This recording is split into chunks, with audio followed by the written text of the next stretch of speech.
Hey, I love you, and I'm here. I'm very anxious. I can't just have normal reactions to stressful situations that also, trigger like wounding from early childhood situations. Right now, I am going like face to face with this like jungle of overgrowth of emotional, like damaging from when I was bullied as a child, from the ways my parents responded to the bullying as a child, and, from the ways that my parents didn't, like, intervene. Like, my entire self concept got formed and is still partially fucking formed by the ways I was treated in elementary school. So when, my older son tells me today about some shit that went down last week, I got really upset. Like, having anxiety attack, but I kept it all inside. Like, it was like all of the symptoms that usually would manifest outwardly stayed inside. And I got through all the motions of getting the kids to school and, being aware of myself, getting to the point where I realized the pain of the situation coming from my childhood, my experiences, what I was going through the motions of. And it's like, why didn't my parents do this for me?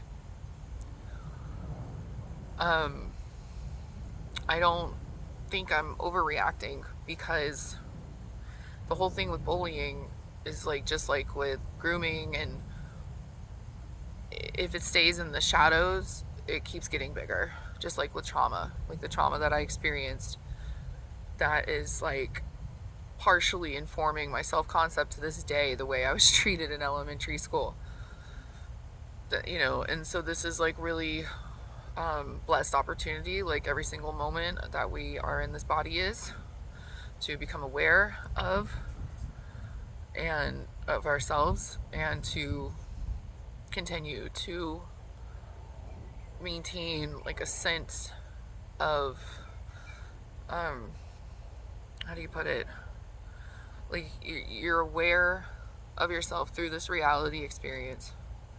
It means that when things happen to you, or they happen to your kids, and the fallout of what you go through, it's always in perfect alignment with you realizing your oneness with everything, with God, etc. And we are in like this, paradox of a world of duality. And one thing I've been wanting to say, like I thought of yesterday, is that self-awareness, I've been saying a lot of great things about, but also, in the world of duality, self-awareness doesn't lead to the extinguishing of pain. It leads to its heightening. And if you can like stay lucid by like like practicing like gratitude, devotion to God vibes, then it won't swallow you whole. The pain, it's always this weird kind of Jonah and the whale situation.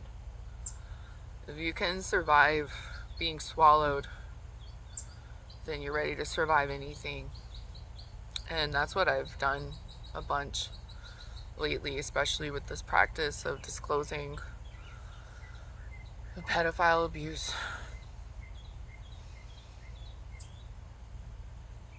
I'm documenting all this as a means of helping myself like process to let it go, and also demonstrate to others that like no matter what happened to you, you're you're still here. No matter what the voices in your head try to tell you about yourself, those voices can't know. Not once you know. Once you know yourself, you absolutely cannot have people undermine it anymore. as is the case with bullying. So instead of having an entire self-concept formed by other people's pain, um, you just have your own awareness, yes. And the trick to knowing yourself, like how you know you're knowing yourself, is the resounding peace that comes along in your understanding of adversity. The ability to shift the narrative from I am bad, these things happened to me and it made me bad, or just this like powerlessness that we tend to feel when it's like our life was ganged up against us, so to speak. I mean, to put it poetically, I was a failed like science experiment slash love offering. My mother straight up said that she had me with my dad because she thought the love between a parent and child would, essentially snap him out of his mental illness, which I strongly suspect was misdiagnosed PTSD as manic depressive. Very strongly think that he had PTSD, and like based on everything that we've learned about genetics and the ancestry of trauma, like we come from a long line of warriors, like people that fought in wars all the way back to the formation of England, where I strongly suspect that we started as like native to that area and got captured and began like a life of servitude to England in the form of military, as my last name is Bowman. My dad did some genealogy about this, like tracing us back to when people first started coming over to America, like right after the English Revolution. I had, to get real personal with it, I had this memory once where it felt like a past life memory. But after I learned about, trauma can like go back so like at least 10 generations in your DNA, it made me think like maybe this was like some sort of genetic memory. And this was sober. Okay, like it's gonna sound like psychedelics were involved, and I do advocate for the use of psychedelics for healing your brain, but this is not what that was about. So it was like I was a woman. I had this memory back in 2010. I was a woman. I had been used sexually, like a bunch, by like soldiers. I was kept in a tent. I remember my dying moment. That's like what I can see. There was some dude who tried to like save me or something. Like he cared about me, he loved me. They killed him. Then they killed me right after. And if this memory has anything to do with my DNA, then it makes the story plausible about being like recruited into military for England, the colonizers of that region that my blood is from. Like she would have had babies.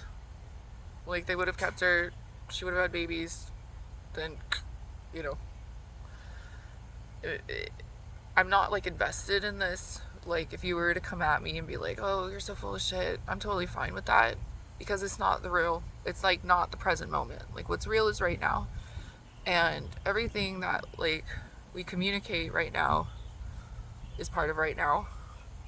But I'm also like relaying like a memory, almost like recalling a dream from a long time ago.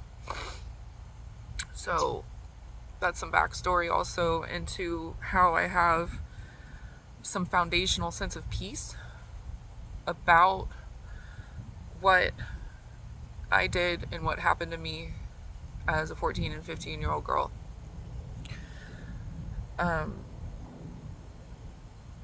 It's intense to think about.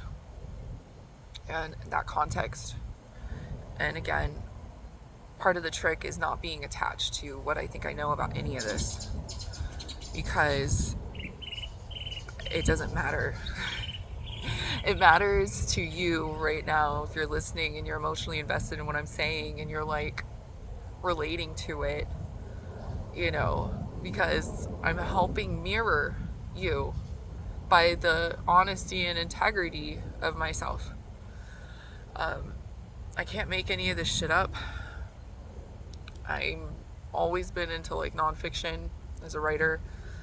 I've always said, like, early on after the Satori was, okay, I've been given an exciting life because I'm not good at writing about exciting things. So many stories to tell, like so many ways that I've accumulated, like testimony to God, testimony to perseverance. Hanuman, I said Hanuman at 11:11 on the timestamp. I like angel numbers. Just the freedom of being yourself transcends that world of criticism where other people are complaining about their own reflections in you. When you're full of love and honesty and integrity, it can make you a target for people who are in pain and don't know themselves. And then it'll put you in pain in a state of not knowing yourself potentially. And the cycle of the human condition continues. But this is supposed to be 2025. And I believe in a world where we are free from our mind, in the sense that we are free from society's mind, that we understand ourselves and we know ourselves and we love ourselves unconditionally.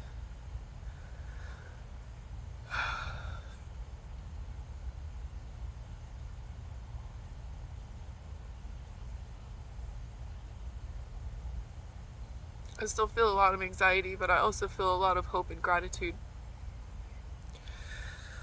I'm going to keep being like super strong and aware of myself and, you know, pragmatic as to maintain like the most credibility, not just here, but with the situation with my son and his school. I have a tremendous amount of sympathy for the education workers, teachers, and administration alike. I will continue to work my fucking ass off to be the parent that I didn't have, who I needed.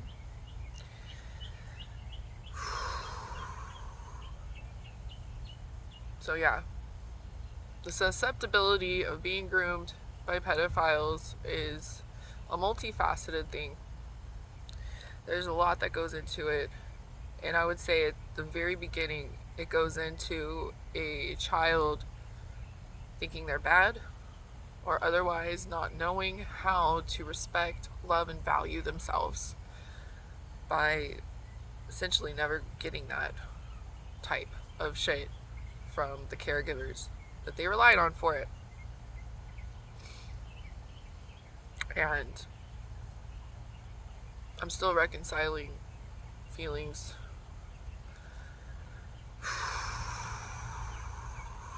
I know I'll get there.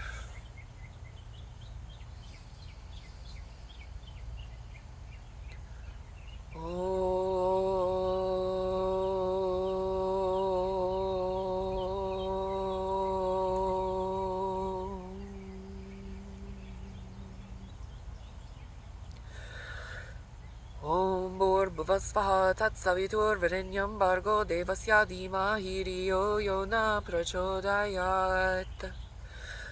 Om Bhurvasvaha Tatsaviturvarenyam Bhargo Devasya Dhimahi Riyo Yo Na Prachodayat. Om Bhuvasvaha Tatsavitur Verinyam Bargo Devasya Dhimahi Dhiyo Yo Na Prachodayat. Om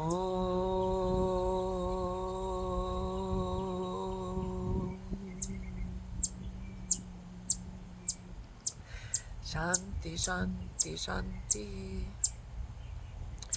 That cardinal got to chirping when I was out here yesterday, and now they are back somewhere nearby. Oh no, that's not a cardinal. What is that? It's like a tiny finch looking guy. I have my glasses on. It looks like he has like little yellow feathers with his black feathers. So maybe he's looking to party. Oh man. Not today, guy. Got a lot of stuff to do. Anyway, I love you so fucking much. You know, strength is hard. But, you know, what else are we gonna do? Let the whale swallow us? No. I guess we're gonna swallow the whale back. Or at least persevere long enough to get spit out. Anyway, I'll fucking holler at you later. I'm so awkward about saying bye sometimes. Here we go. Bye.